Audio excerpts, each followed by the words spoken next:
Today is a first warning impact day, and since the last time we spoke, a brand new severe thunderstorm watch has been issued. The counties that are shaded in here over West Alabama, that includes Tuscaloosa, Bibb, Perry, Hale, Greene, Sumter, Pickens, Lamar, Fayette, Walker, Winston, Marion County, then up into the Shoals, Lawrence County, Franklin County, Colbert, and Lauderdale counties in northwestern Alabama. That's in effect until 11 p.m. And the yellow across the state line, that's a tornado watch that is in effect until 10 p.m. We think the storms will not have quite the same punch that they have in Mississippi by the time they move into western Alabama. Here's the radar, and we're going to focus using the Columbus, Mississippi NextRad because it is the one that is a little bit closer into what's happening here over the northwestern corner of Alabama right now.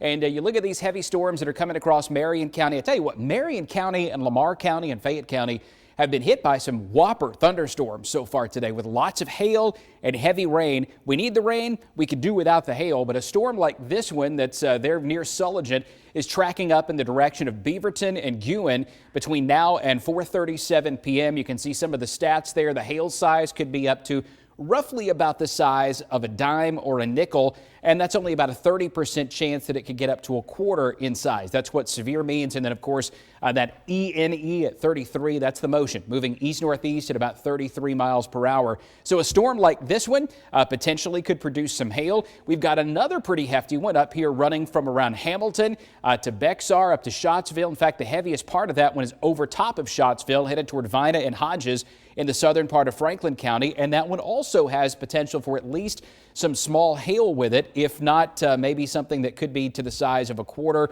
or maybe a bit larger as it moves up into Franklin County. This is the part of the state where there's instability right now. We just don't have a whole lot of it east of Fayette and Tuscaloosa, but you can look down here in northern Tuscaloosa County. That's a pretty healthy storm there just to the northwest of the Lock and Dam here, just north of Holt and a little bit to the south of places like Samantha and southwest of Bull City and Jefferson County. That storm is going to be traveling northeast at close to 30 miles per hour as well. So we'll put a storm track on that and pull it out here to near Oak Grove. We're here within about the next 30 to 45 minutes. You can see that's the general timeline for it.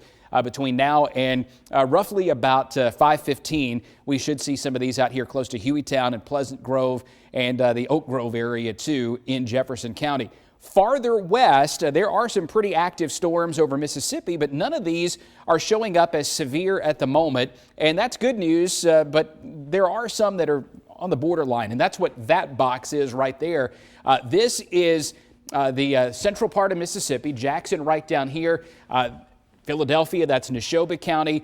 This is Leake County, where Carthage is located. Those storms tracking to the northeast will eventually get toward the Alabama border in a matter of, let's say roughly about 7 o'clock, getting toward Pickens County. That's the general idea there. And that's why I think our timeline for the rest of tonight is going to look something like this, where the majority of us get some showers and thunderstorms. There will be a band of stronger storms, I think, south of Birmingham and Tuscaloosa, where we're south of the heaviest rain that has fallen today.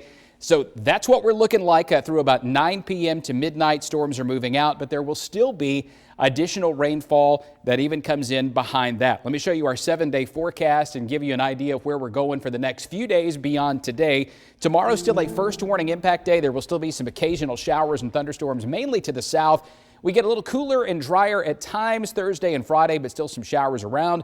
Rainy periods on Saturday, and then it's nice and cool in the mornings by Sunday and Monday.